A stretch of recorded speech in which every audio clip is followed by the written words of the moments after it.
I welcome everyone to our talk today. I welcome those connected online and those physically present in this room. We will have a guest talk today given by Marco Bignau, but before I'm going to introduce you, I shall remind everyone connected that we are recording this session, so to make it available afterwards for those who are interested in today's topic. Let's come to our guest speaker, Marco Bignau, from a postdoctoral fellow from the University of Constance. So a long journey to Dresden. We are very happy that you made it to Dresden today. Just a few words about your background. Your academic journey took you to many nice places in Europe, including Paris, Cambridge, and Neuchâtel before getting to Constance. You have a background in political science, but also in sociology and economics. And your research focus include, among other things, today's topics on perception and misperceptions, but also other topics we are dealing with in Dresden, including populism and nationalism, democracy, and migration. The title of your talk today will be, as announced, Misperceptions about immigration in Switzerland, well-informed but uncertain. Marco, we are very happy to have you here today and looking forward to your talk. You have around 20-30 minutes for your talk, and then we will have a Q&A discussion afterwards. The floor is yours. Thank you so much. Thank you so much to everybody who is here, also to our online participants, also the medium for hosting me, of course. I'm very happy to be here, very delighted to talk to you about this very interesting, intriguing subject of immigration misperceptions. And I hope that we can enter into a broader, more comprehensive conversation on the matter at hand. As you've already said, the title of my talk is Well-Informed but Uncertain, Misperceptions about Immigration in Switzerland, which is also obviously also some kind of the result already given in the title, right? But we will get there. So I don't want to throw just random data points at you, but would like to start with a more thorough investigation of what an immigration misperception is in the first place. But let us start even a step further before what are misperceptions in general. And the point of departure of all sorts of research in this field is obviously the idea that our primary mode of experiencing the world is through perception, right? We create mental images of how things are and of how things should be. And these perceptions are naturally, by default, so to say, subjective. Yet it is a common assumption, surprisingly common in both sociology and political science, that they match not only the perception of others, but also objective reality. In fact, perceiving things as they really are, is something that very much corresponds to our idea of what a responsible citizen, a responsible voter is and how he should or she should behave. What are now misperceptions? As misperceptions, we thus understand perceptions that do not meet this standard. Perceptions that fail to match empirical reality, which is here defined as the best available evidence. Obviously, we're unable to really grasp reality in itself. That would be a futile task, but we can make certain assumptions about reality, and we have certain evidence about reality. And the misperception does not negate truth or is not in contradiction to truth, but only to the reality we can assess, to the evidence we have at our hands, at our disposition, right? So there's this wonderful definition here given by Nine and Reifler in a very influential article on the matter, published more than a decade ago, where they define misperceptions as cases in which people's beliefs about factual matters are not supported by evidence and expert opinion. Now, personally, I have a few problems with the definition here. First and foremost, obviously, with the expert opinion here, which is too vague a term, in my view, but also with the supported. I would rather say even a misperception that comes close to reality can be supported by some evidence. I would prefer, as I said before, the definition does not align or does not match empirical reality. Even you can be wrong and you can still hold a wrong view that is supported by some evidence at least, right? But perhaps we can talk about this later in the discussion. Now, what does this mean in practical terms? It implies, so to say, that even small deviations are to be considered misperceptions in a technical sense, in technical understanding of the term, right? So if I give you the task to estimate a certain number for me, and let's say the population share of a certain group, and you say, okay, it's 15%, and the reality is 16%, in technical terms, it's a misperception nonetheless, even though most people would consider it to be factual, right? This obviously comes along with a set of difficulties, right? Because the real value often changes. We might have like data that is not really, current anymore, that is perhaps 2 or 3 years old. So we might have trouble to really assess what is the real value to which we compare the misperception or the wrong value. Also, obviously, from a more normative point of view, it's very difficult to expect people to really be so spot on. And I think this is a general thing in life, that people often have problems with numbers, especially with large numbers. So we have ample evidence from psychology to prove that. And if I give you such a task and you are just off by 1 percentage point or 2, I would still say it's a very, very, very good estimation, right? So what do we learn from that? And I think this is an important first insight when we later talk about immigration misperceptions. Misperceptions are truly ubiquitous. They are everywhere. And I think this is important in as much as it prevents us from pathologizing them. Misperceptions are not a pathology, it's an everyday life instance, right? We're all constantly wrong about assessing things, about assessing risks or assessing probabilities and so on. And in most cases, this is a rather harmless and sometimes even amusing thing. You might all be aware of people misestimating, for example, the risk of dying from a shark attack, which, if I'm not completely mistaken, is 1 in 3.7 million death cases. Still, it's a misperception that does not cause much harm, perhaps with the exception of some beach resorts. Still, there are some misperceptions that give more reason for concern. And among them, I would say are misperceptions that are A, very pronounced, where people deviate not 1 or 2 percentage points, but to a much larger extent. And B, misperceptions that have undesirable attitudinal effects or foster certain stereotypes and prejudices. Misperceptions that have a real harm, also real harm in terms of real day politics. These are misperceptions we may deem politically relevant, and I would claim, and I think there's enough evidence to support this, immigration misperceptions are almost a textbook case of this group, this class of misperceptions. Now, what are immigration misperceptions? Well, as you all might assume, and as the name already betrays, these are misperceptions about immigration and about the primary subject of immigration, which are, of course, immigrants.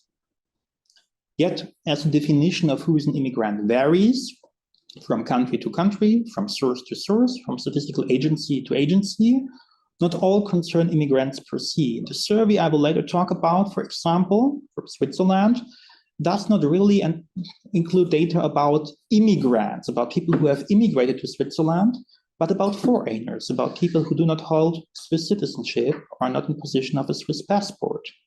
So you have to be careful here. Often they all get lumped together under this common headline of immigration misperceptions, but in many cases do not really concern immigrants, but people that are perceived as immigrants or are of immigrant origin, have an immigration background, and so on and so forth. These immigration misperceptions can cover a very vast field of what is possible. I mean, people can be wrong, can hold erroneous beliefs in a variety of ways.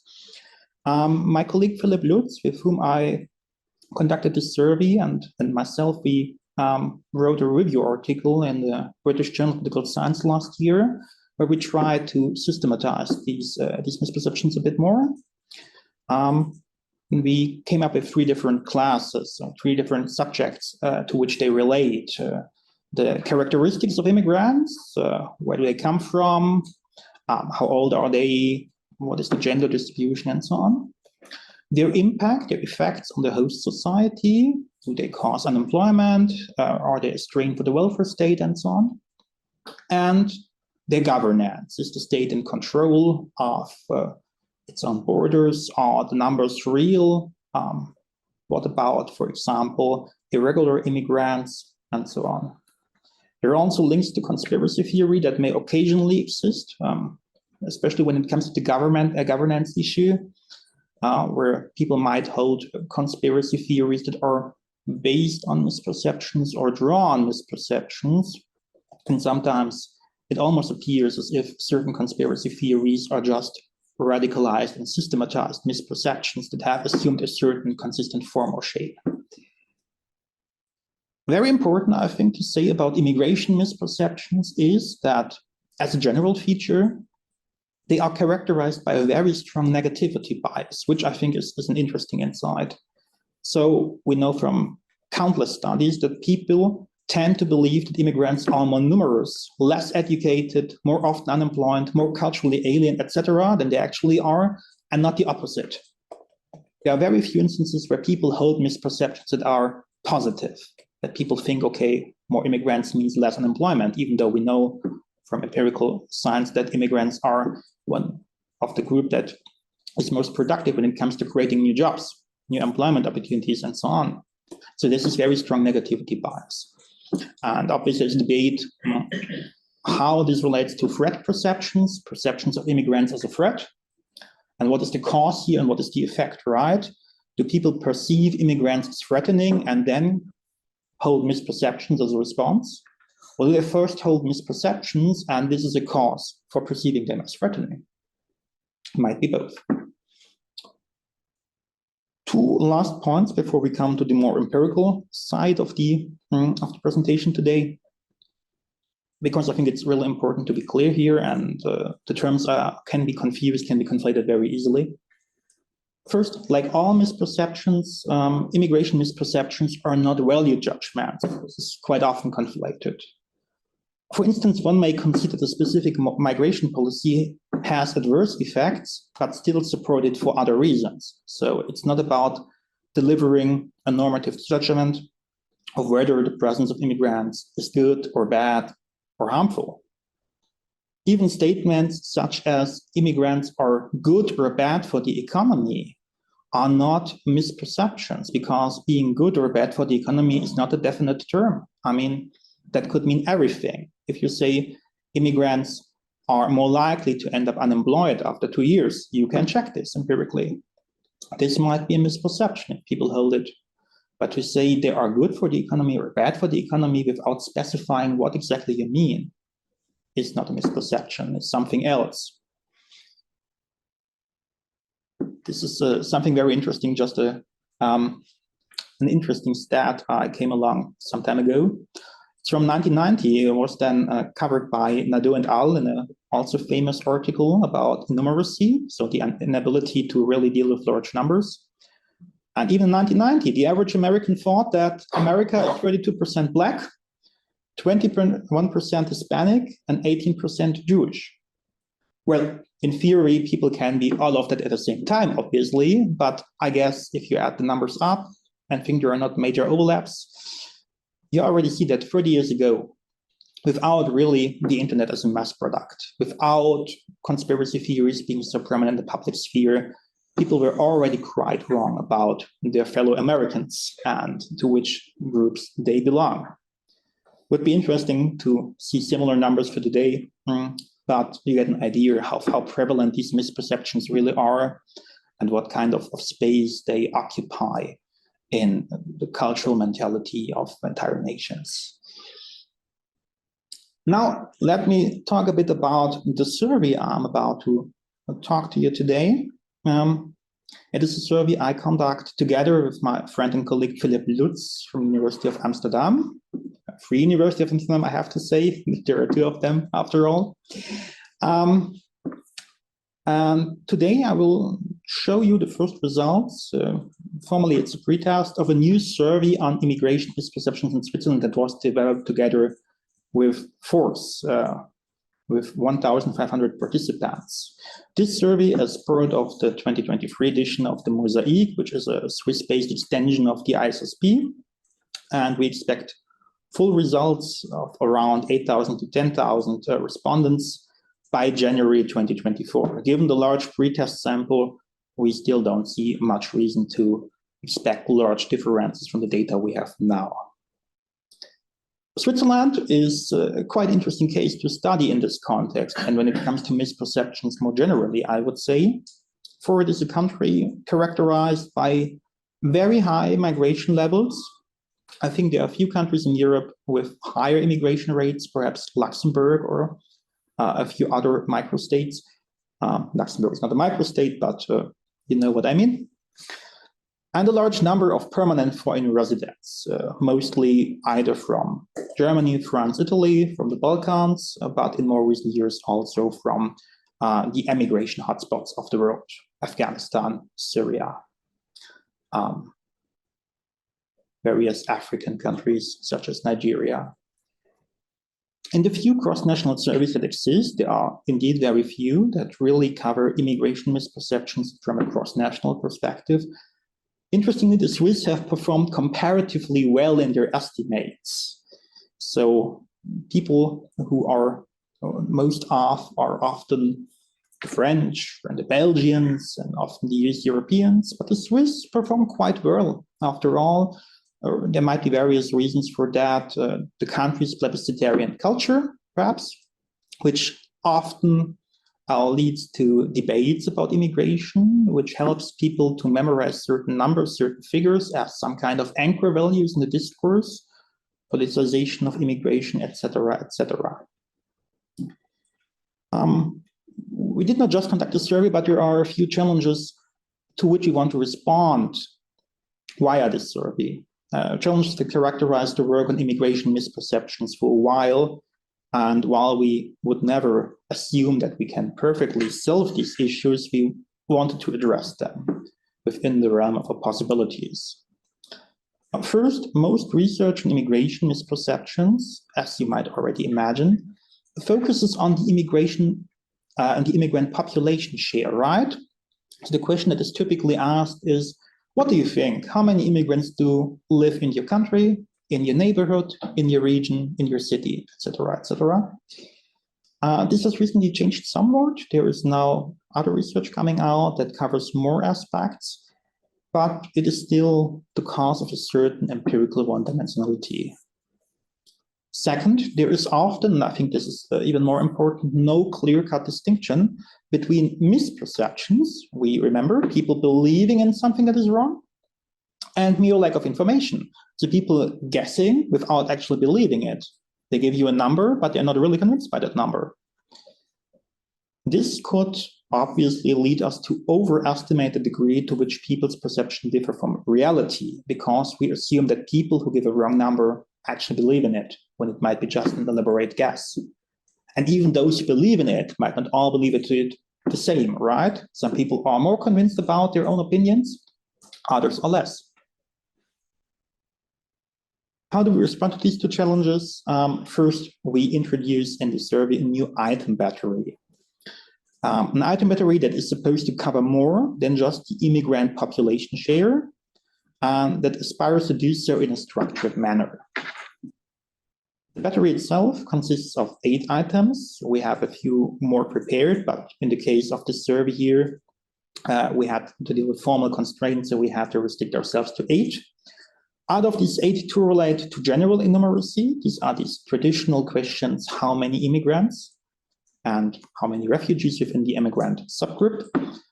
And 2 that relate to the cultural, economic, and public security aspects that are often associated with immigration. It thus corresponds to the different kinds of migration-based threat perceptions that we have outlined in our review article, which are also cultural, economic, and security related. Obviously, there are a few caveats here. In one case, the share of the sans-papiers in Switzerland, these are the undocumented immigrants. There is no official number, but only academic estimates, right? Obviously, these are people that are not documented, so you don't have any clear-cut statistics on them. We have a range of estimates. We took the average here. But in theory, obviously, it is imaginable that these estimates are wrong and what we consider to be misperceptions are actually factual. So there's always like some gray space we have to deal with. In other cases, when it comes to the Muslim population share, for example, as always in these cases, it depends on who you consider to be a Muslim. Do you think a Muslim is everybody who comes from a majoritarian Muslim country? Do you just take the statistical value as it is, or do you resort to other sources here? So there are all the items, but you all know that, I assume. There might be difficulties depending on how you really define the terms you're working with. Yeah, this is from our article where we poke at the problem already. Most survey measurements only capture a very narrow range of misperceptions, and questions are confined to immigrant stock innumeracy and often neglect the many other forms of inaccuracies that exist.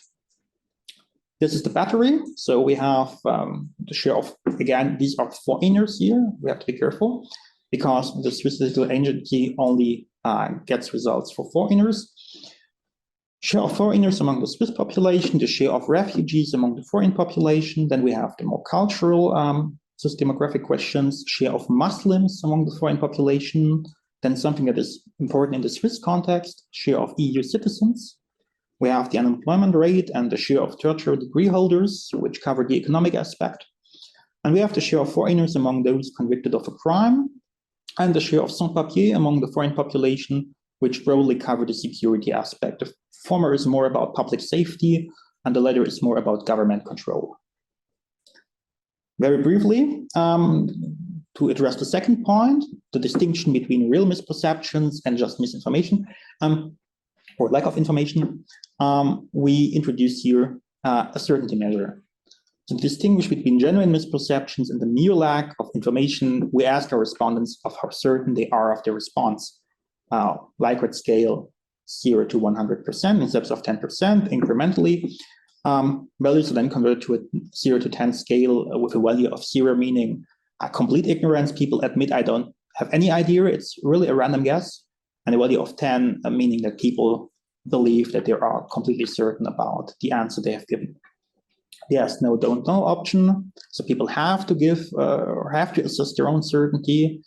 There are no anchor values. Some other studies do that they give respondents the value for natives, for non-immigrants, that people have some sort of orientation and have to then assess the immigrant number in relation to this other value. We don't do that either.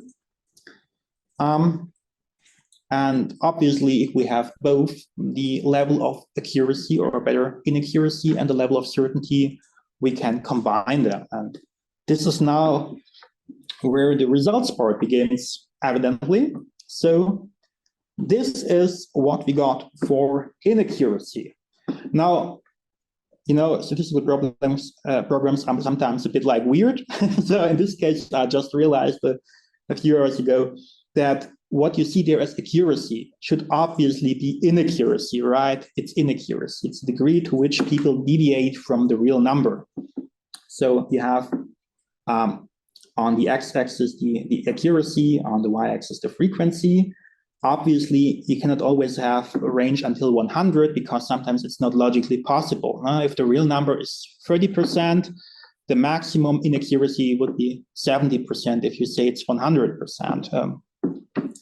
What do we see here? We see here a few interesting things, I would say.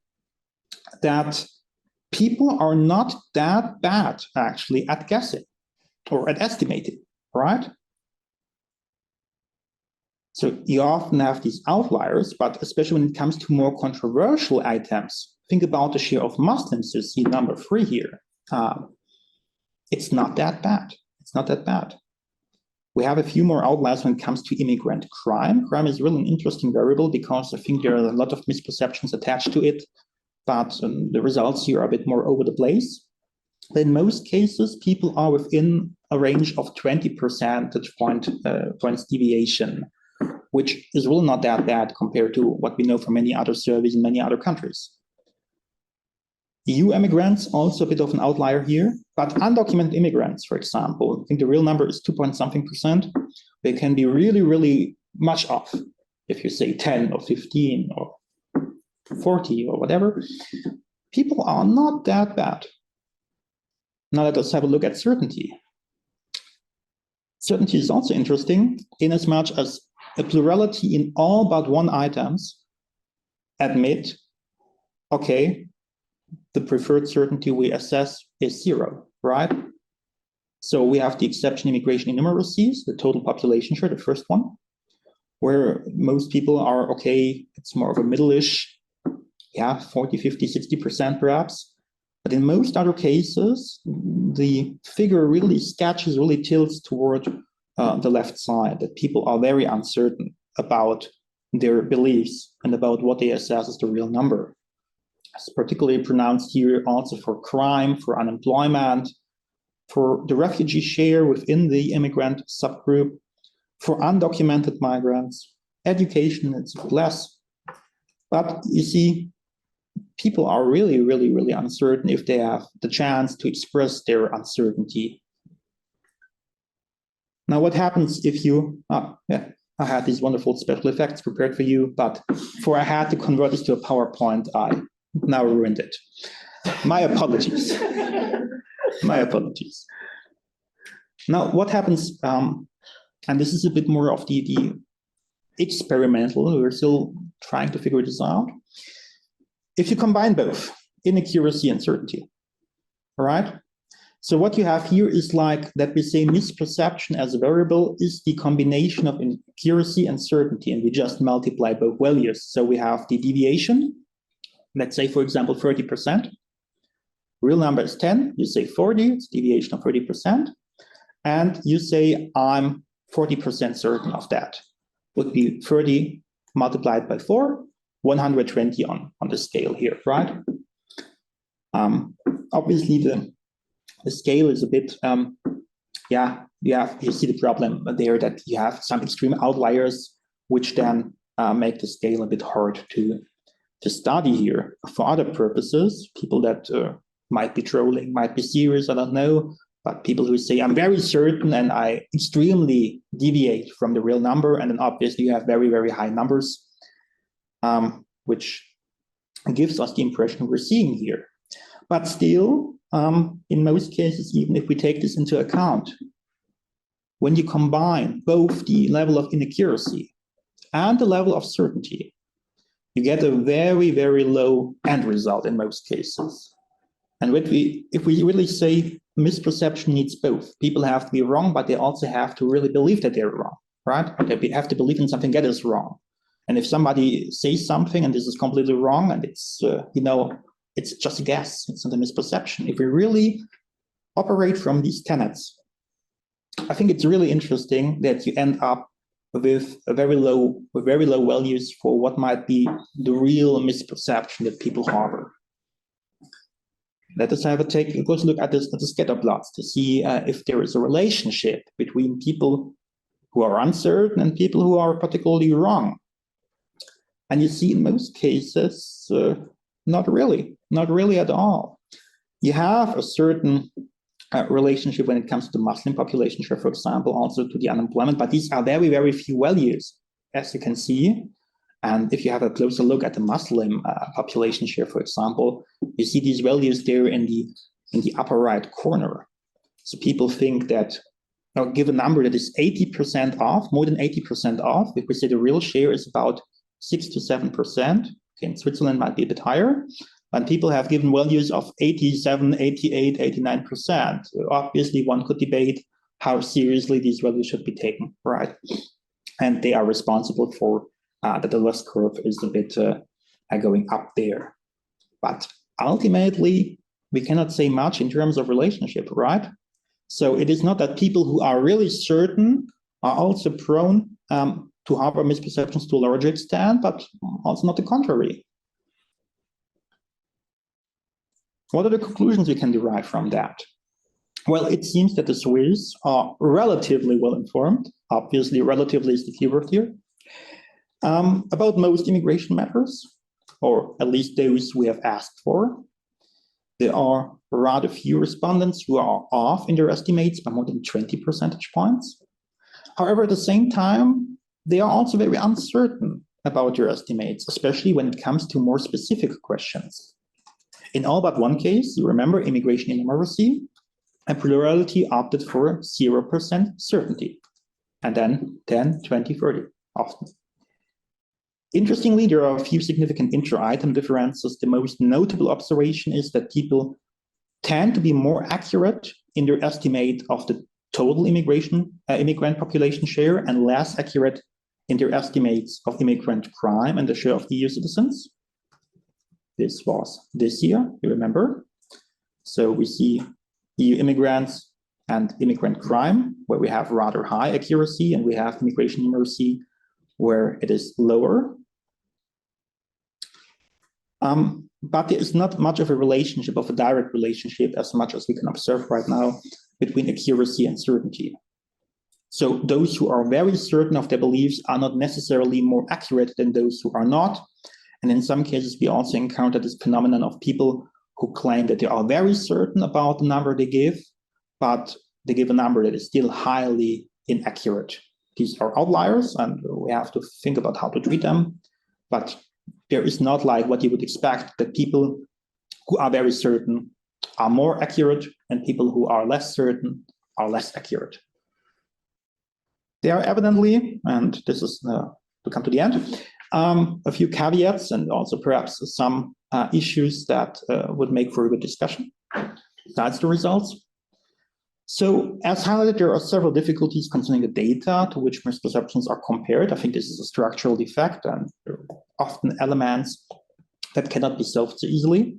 There's a certain contingency we have to endure.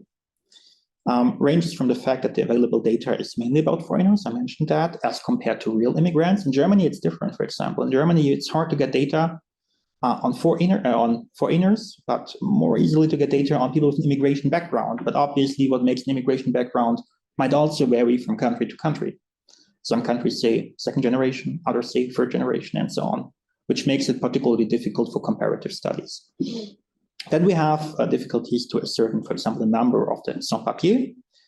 Categorical challenges in regard to the immigrant crime rate. If you remember, immigrant crime was a bit off here, but it's an interesting variable because it is about those foreigners who have been sentenced by a Swiss court, which obviously also includes foreigners that are not living in Switzerland, but who have committed a crime in Switzerland. They might live elsewhere, come to Switzerland, commit a crime there, and get sentenced without ever being present in the Swiss public sphere, right?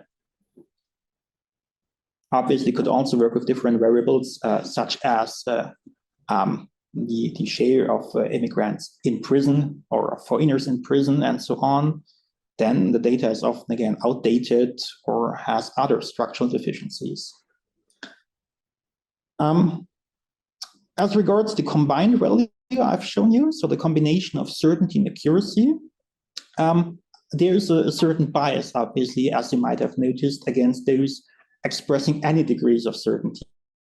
I think this is consistent if you really say a misperception is both, it's inaccuracy and certainty.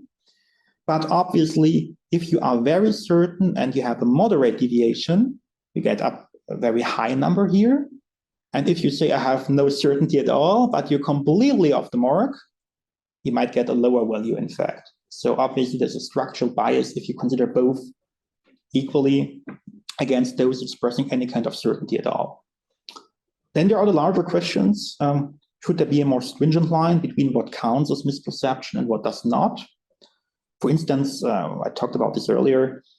If the real value is 2 percentage points off or 3, should that be considered a misperception?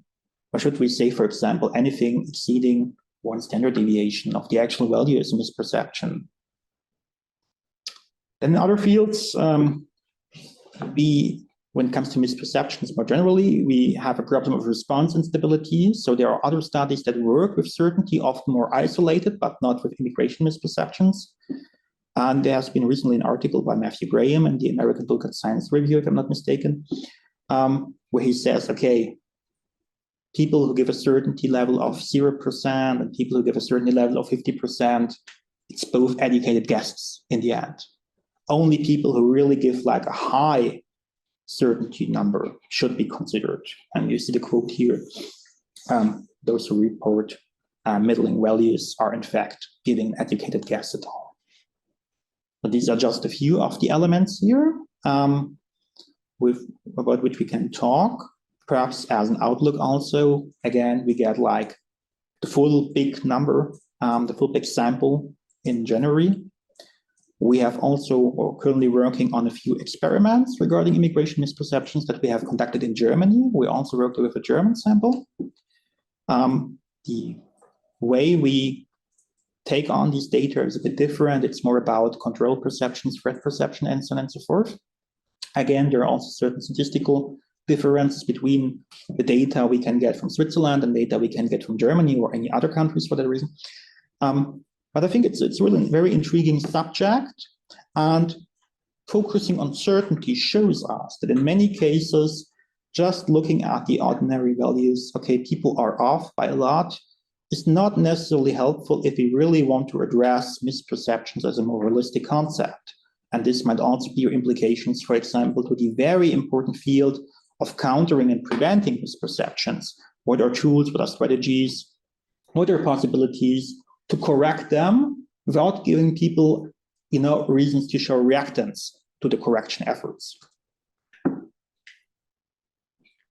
That was it from my side, I suppose. I'm 5 minutes over time. I apologize for that. And now I'm very much looking forward to questions, to discussion.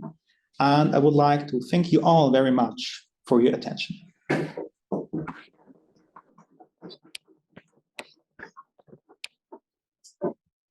Thanks a lot for your very interesting talk. I'm very glad that I didn't have to take the survey, because I'm quite certain that I would probably be misguided in answering many of those questions. Who wouldn't? But anyway, we have around, let's see, half an hour for discussion, a bit more even. And those connected online may ask their question via chat or just vocally by switching on their camera. But I will start asking people in this room if they have any kind of question or comments. I see Marta has. Yeah. First, thank you very much for the interesting talk. I have a couple questions and one suggestion. I don't know how to say it. Like for the graph that you said that how certain should we take the answers of people saying that 80% of the population is Muslim? I would suggest coming back to the phrasing of the question, because maybe what we understood is what the proportion of the immigrants is Muslim. So probably it will be worth to simply come back to the phrasing of the question and simply try to guess, okay, how could this question be understood? Maybe it was misunderstood. Maybe this is what the people like thought that the answer, what the question was about, as an idea.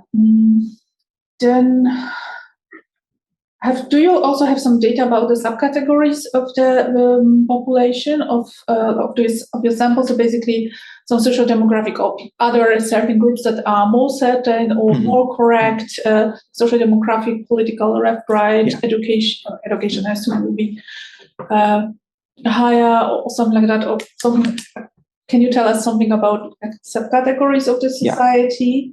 Yeah. Then, why do you think people in Switzerland are so well informed? Because this is the conclusion. On average, the people are not wrong.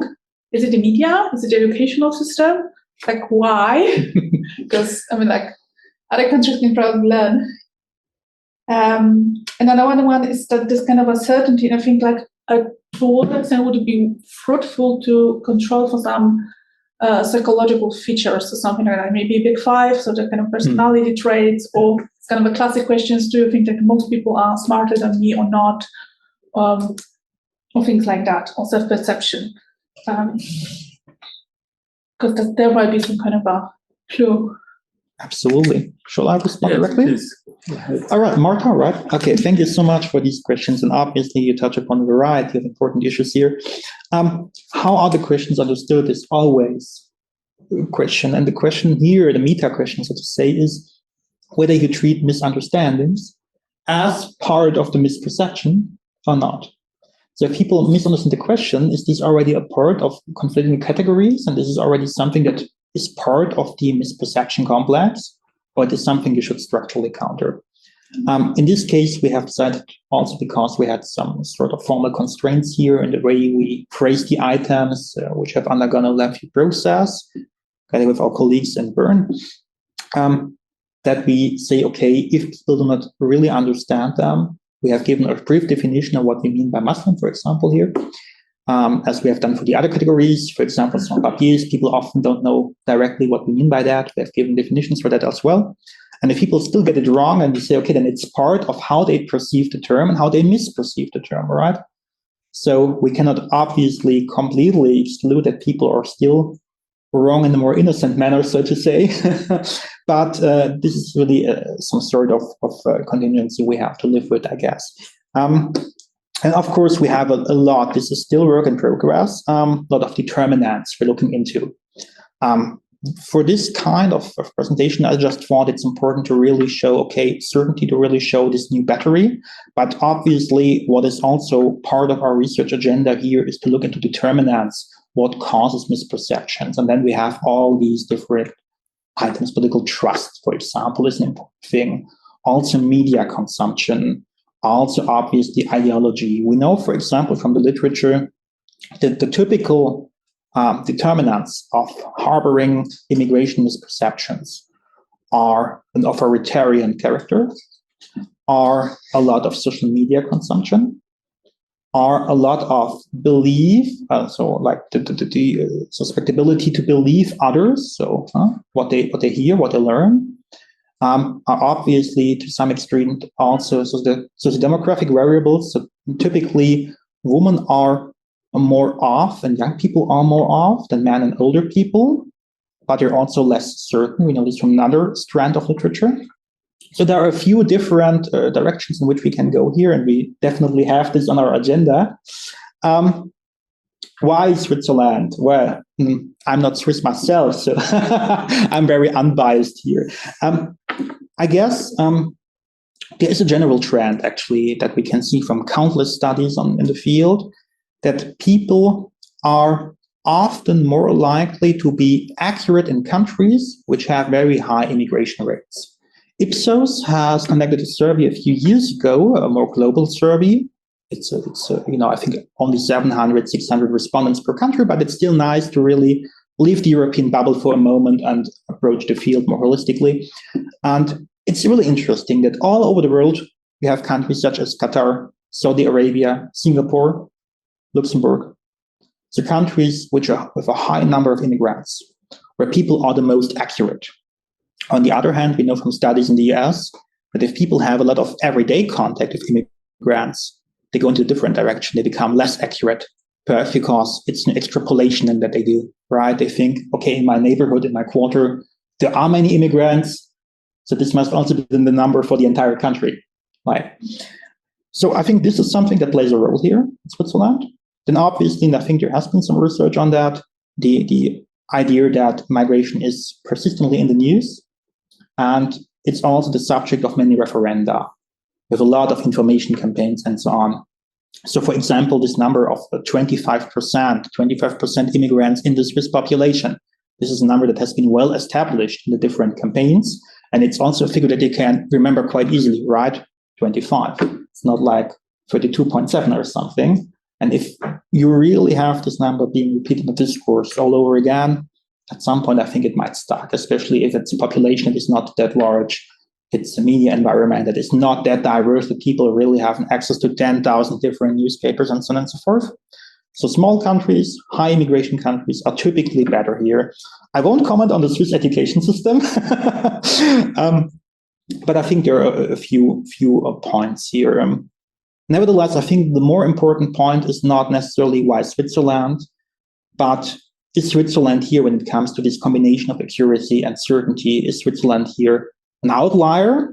Or if we add certainty, might Switzerland point into a direction that might also be something to look into when it comes to other countries? I think, did I leave anything out? If I did, perhaps you can remind me. The psychological items? Yeah. This is also obviously something very interesting. Again, it's well established that there is a correlation between authoritarian character and being prone to misperceptions. We did not look into that specifically, but might be something for a future extension. Mm-hmm. Thanks a lot. Cool. Yeah, thank you so much for your presentation. I have two short questions. First, I was wondering if you also have misperception or inaccuracy in the other way. So in the other direction, if you have people who underestimate how many immigrants there are actually, or that there is less crime than there actually is. And who are these people then? Are they more certain or less certain? Mm-hmm. And then I was wondering, that's more a really question out of interest. You have a huge sample, which is great, 9,000 people. Is there any reason why it's that large? Do you have like a massive experiment in there? Or Okay. Thanks a lot for these questions. You're right. I didn't show you, because it would have been a bit muddy, the slide for directionality, because it also is the same thing. People typically overestimate here in all cases but one. And the one is, guess what? Immigrant crime, actually. So people, and this is really interesting, we still are a bit puzzled by that ourselves, that people not often, but in a significant number of cases, underestimate immigrant crime. Now, obviously, this might also be, because the definition of crime, if you just like have a parking ticket, you don't show up in the statistic. But still, we're also wondering why this is the case, because in the other cases, it's always overestimation. Here we see some cases with an underestimation. We thought it might be, but this is just like some sort of elaborated gut feeling, that it might be that people try to overcorrect here. That people think, okay, it's a large number, and then say, oh, probably, they want to trick me. Probably I think it's too large, and the real number is lower, when in fact the number is quite large. I think it's somewhere around 40% of people convicted of a crime are foreigners in Switzerland, which is a large number. We have to admit that.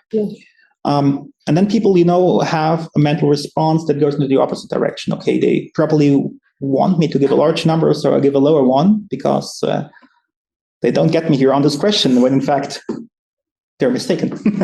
So this might be the case.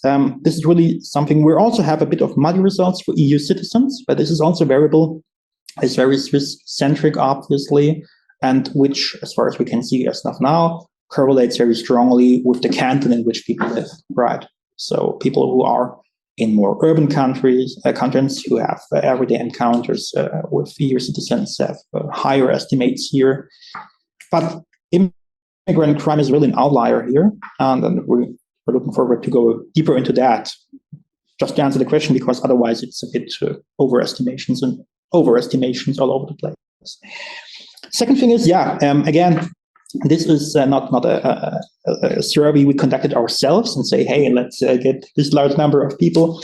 It is really within the framework of the mosaic.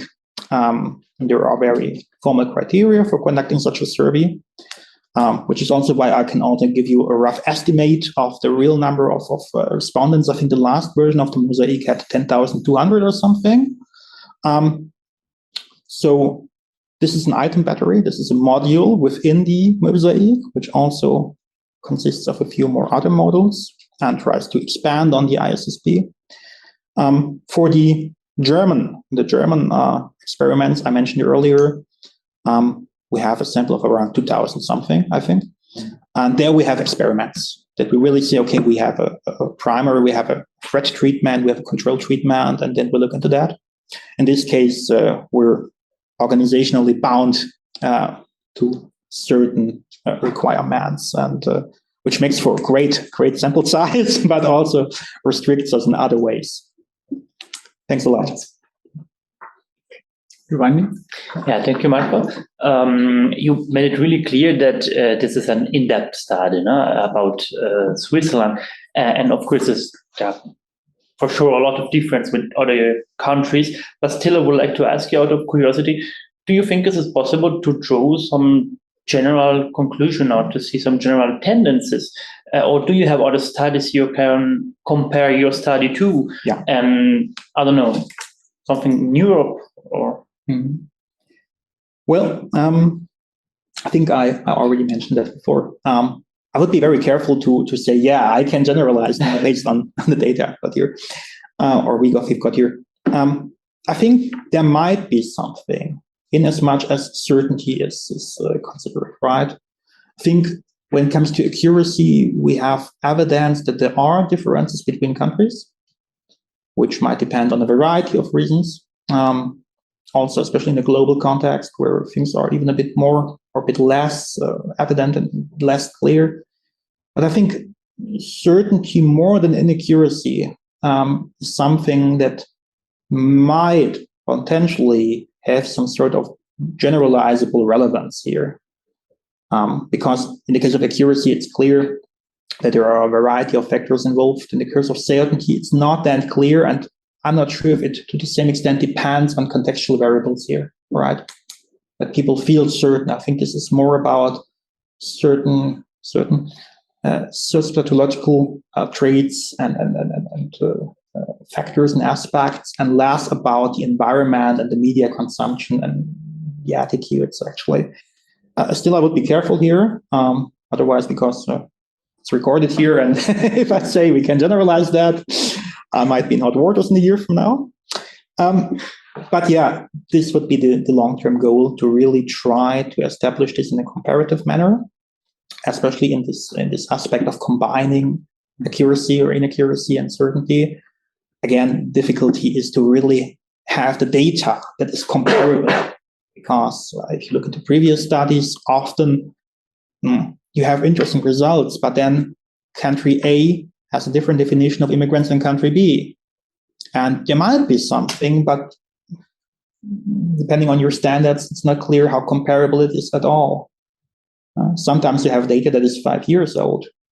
Some countries, it doesn't matter. In some cases, 5 years, a lot can happen when it comes both to the real number, but also to people really, how people perceive the real number, right? People perceive a number that is 5 years old, and it's not the same, actually, right? So that would be obviously the ultimate goal. There are a few nice studies. One is from Semyonov et al., 2008, but it's already 15 years ago, yeah? 2008 was a different world in terms of immigration research, in terms of immigration policy, and also in the way how people experience and perceive immigration, right?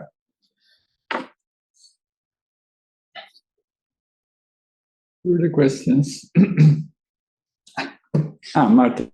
Yeah, I have one more question regarding this kind of a differentiation that you mentioned at the very end, that whether we should consider this kind of a wrong and certain and uncertain and wrong as the same kind of same category of misconception. And I was thinking, I'm like, obviously you can say, you can have like 4 categories: correct and certain, correct and uncertain, incorrect, certain, incorrect, uncertain.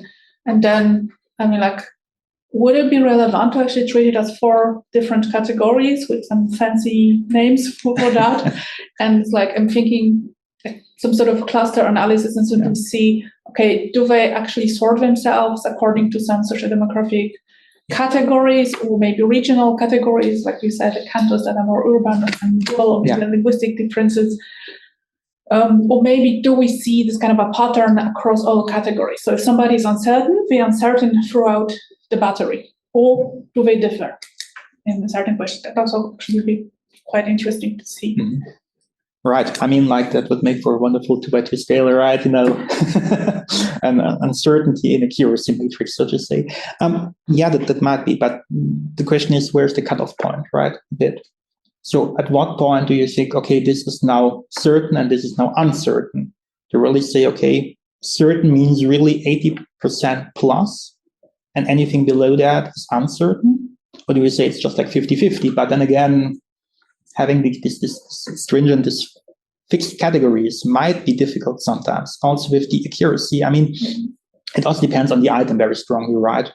There are certain items where a deviation of 5% is a lot, and others where it is not much. One example, if I have the unemployment share, and the unemployment share, we have good data for that. Let's say it's 5% in Switzerland. It's lower than that, but let's, for the sake of the argument, say it's 5%. And people deviate by 5%. It's not 10%. They double the real number, basically, in terms of perception. If it's about the immigrant population share, this is 27%, and they make, it's 32. It's a different story. It's an entirely different story, right? So not all the items are obviously in a way that the same deviation has the same meaning in terms of making a generalizable judgment when it comes to accurate, inaccurate, and same amounts to certainty. So I like the idea, and I think clusters can be very helpful here, but you really have to be careful if you really establish categories and classes, because this can be attacked, I think, quite easily if you say, okay, this means certainty, this means uncertainty. It's always a spectrum, right? And again, I think there's an inherent danger to pathologize. You have a Likert scale for that? Yeah. 7 or 5? We have 5. 5. Okay. But there's an inherent danger to pathologizing also, to say, okay, inaccuracy is always bad or something. Have you looked at the distribution, basically on the statistical distribution of it? Maybe there is like kind of a nick, like if you look in the data, the distribution of certainty, maybe you have like a certain point of the data where there is a difference, there is a drop, or something like that. Yeah, if it's continual, then you have a... Right. Yeah. I mean, we already saw like the scatter plots, it's a bit like, okay, it's not that clear cut that I could say, okay, there is something that is out of our hand. They say, okay, we have to agree on something. Let's agree it's 80% or it's 70%, more conservative, less conservative. As long as you're transparent with the definitions. Right. I don't think this should be a problem. I mean, it wouldn't be a problem in terms of being consistent about it, but in a more material sense, you can still say, okay, might work as a working definition, but why do you have this cutoff date, right? Why do you say 70 or 80? Wouldn't it be just like, also makes sense to say only people who have like 100% certainty should be considered certain in a nominal way? Whereas the others, and I think this is an ongoing debate, this is also why I mentioned the Graham article at the end, because there are voices in the field who say, okay, anything below very, very high degrees of certainty should be considered basically as being tantamount, as being completely uncertain. And I think this is really a debate that has to sort out itself first a bit, that we have an idea with which range we can operate here, and what our understanding of a good certainty value is in the end. I think it's always difficult to say, okay, this is a really, really good point, and I really like the idea. But I think for making a definite judgment here, we have to see how the field develops here. Great point, thank you. Mike? Yeah, thank you very much for your presentation. My question is about the political conclusions from the results. So what should policymakers learn, basically, from the results? Because from my point of view, I would say that from a perspective of political science, one could argue that the concept of misconception is somewhat apolitical, because it is blind towards the agency, as I have understood it, blind towards the agency of people when they actively create like their worldviews, when they willingly frame events or issues in a way that fits their worldviews. So here, one could say that on the one hand, inaccuracy doesn't matter that much from a political point of view, because when it comes to the formation of opinions or the reassuring of stereotypes, this is which pretty much depends on the framing. If a verdict opinion is relevant for building political opinion, it depends on the meaning, on the emotions, and not so much on the accuracy, if the statement is right or wrong, And on the other hand, uncertainty, on the other hand, might be like a good thing, for the democratic culture, because if people say that they are uncertain, it means that they are not leaning towards ideological positions, not towards like radical assessments, like of immigrations, for instance, which comes with conspiracy theories. So, you know what I mean? The one is pointing to the one direction and the other to the other direction. So, what would you say? How could I make sense of this in a political way of thinking? Very interesting point. Let me start with the certainty thing first. You're right. So when we saw, okay, from the data we got here, see very, very low levels of certainty. To some extent, we expected it, but to some extent, it was also counterintuitive because we thought people are much more inclined to have clear positions, and clear positions would translate into a certain kind of high certainty levels. Obviously, the conclusion that would follow from that would be if people are not certain about what they believe, that these beliefs can be changed more easily and can be corrected more easily, right? And as I mentioned before, there's an entire strand of literature on misperception corrections and how you can correct them more efficiently. Is a mere information treatment enough? Do you have to resort to some more emotional messages and so on and so forth? Obviously, if we assume that there's a relationship between being not certain and being able or being willing to change one's opinion, that would be good news, and that would point towards the conclusion that correction is possible and should not be that difficult, at least not when it comes to really overcoming people's eagerness to believe in what they believe, right? So this is really something that I think is an important conclusion of that, right? People, when they say, okay, I'm really certain about that, you have a hard time to change their minds. Still, we know reality works a bit differently than that, and people sometimes don't want to change their minds, which might also be rooted in something that is called reactance, right? That people have the feeling you want them to change their minds, that they say, okay, no, I won't do that. People have a hard time then when they have the feeling that there is an intentionality attached to your efforts. But yeah, I think with certainty, it points into this direction very, very clearly, so that at least people are not that certain that they are so focused on their beliefs that it's hard to change their minds.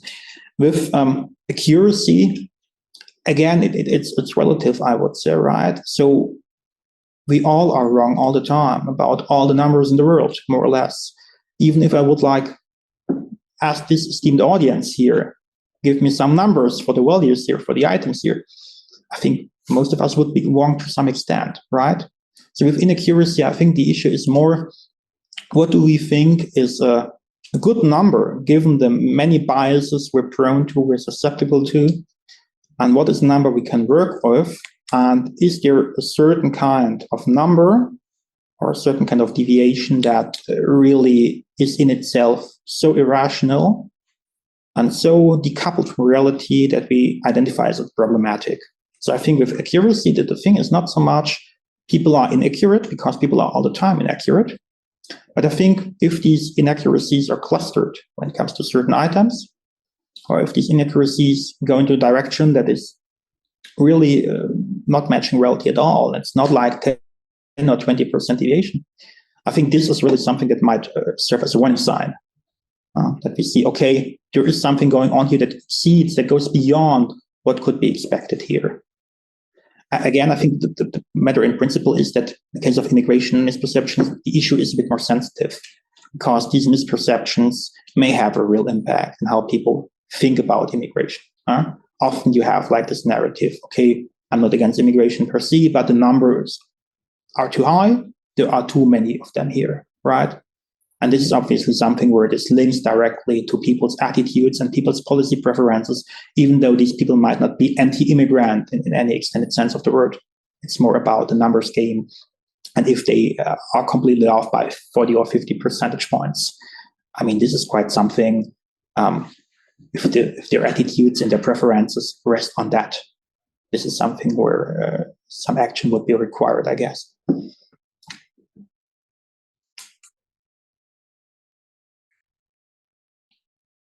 I don't see other question, but so I would take the privilege of asking you as a chair, maybe a last question if there are no further questions afterwards. It goes a bit beyond what you were presenting today.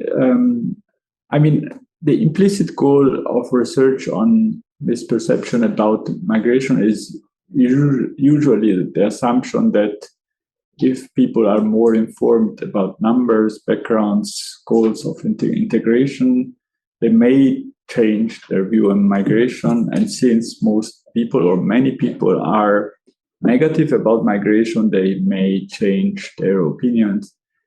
But we also know that attitudes towards migration are very much rooted in personality, in ideology, in education, in all kinds of things that are not easy to change. So it's not easy to assume that if you provide people with more or better information about numbers, that they may change their attitudes toward migration. And what I found a bit puzzling is the combination we were talking about, about certainty and accuracy. What is, to some extent, in my view, more worrying is not those who assume that they are well informed, but they are wrong, providing wrong numbers about numbers of migrants. But to some extent, more those who are not certain and indeed also wrong, because among them there may be a huge number of people that just don't care about numbers at all, but just don't like immigrants or don't like Muslims.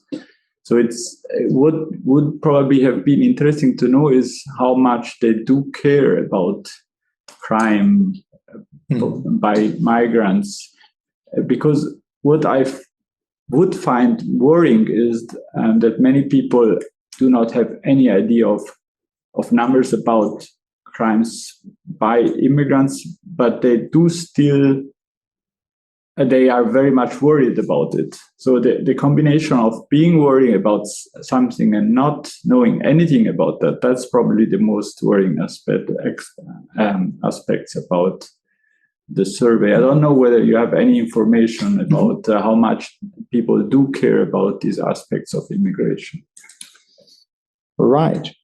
So regarding the first point you mentioned, you're obviously, and I think we can all agree to that, right, that it's not a simple thing of here's the real number and now change your position on immigration. I mean, we would live in a wonderful world if mental processes would work that way. No, I think here misperceptions are here to be understood as a symptom, rather than something that is really genuinely a factor. Again, it's more of a warning sign that you see, okay, there is something wrong in how this issue is negotiated in the public sphere. And this might point towards other defects and other deficiencies that are there. Definitely, if people have a certain sort of anti-immigrant attitude and really harbor that, I think this is very, very difficult to change. And to some extent, if it's like within the constraints of what the democratic order allows, it's also a legitimate position. And there is a normative point of view that why should one change that? If people are against immigrants, they're against immigrants, right? So if you want to make a normative cause of what you want to do, I think there's a strong normative argument to say people should be well informed about the subject to discuss. Not with like the direct idea of changing their positions or changing their opinions, but more about giving people the best match with the evidence that is at hand, which is, of course, imperfect, but which might be some sort of guidance or orientation. I think there's a strong normative argument to say everybody should know the real numbers, and then they can draw their conclusions on what is going on there, right? So again, I think there's a difference between people who say, I'm against immigrants, and people who fear, I'm not against immigrants in principle, but I think there are too many of them, and I rest my negativity, my rejection on that. And I think these are two different classes of people, even though there might be several overlaps and intersections. But just because you think there are too many immigrants does not mean that you're anti-immigrant per se, that you reject the idea of immigrants being here, right? So I think you might reach out to a different group of people and different kind of anti-immigrant attitude, so to say. All right. And then with the not certain, and that this is rather the worrying point, people who are not certain but still are quite off, right? I think that would be one possible interpretation. I'm not fully sure about it though. Again, I mentioned this earlier because I think in principle, if you're not certain and you say you're not certain, this might serve as an indication that your opinion might change if you're better informed. Obviously, we know this is not always the case, but I'm not sure if I would consider it worrying, or more worrying than people who are very certain about something that is wrong and who basically insist on that being wrong, even though on that being certain, even though they're wrong, right? I mean, we know from other studies that you need 5 to 7 positive messages on immigration to count the one that is negative. And if people already, give you this sign that they are not fully certain of the real numbers, that might be rather something that gives reason for hope. What you have to consider with these surveys, though, is obviously that sometimes people use certainty as a proxy to express their political beliefs. So sometimes people say, I'm anti-immigrant, and to really showcase that in the form of the survey, I give a very high certainty, right? Because a low certainty would carry the symbolical weight that I really don't know what I'm saying here. But if I give like a high certainty and I'm completely off, this is also sending a message to those conducting the survey, right? So you also have to consider these effects. And I think you see this with the clustering here at the upper right top, that you have quite a few respondents who say, I'm totally certain, and the number is completely off. I think these are rather probably people who are really anti-immigrant and use the survey responses as launching surveys, right? Basically as a platform to really showcase their views.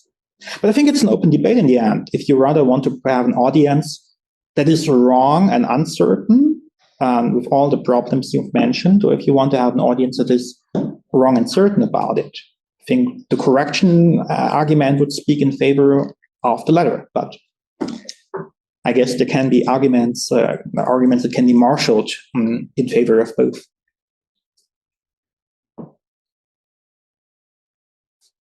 Thanks. Yeah.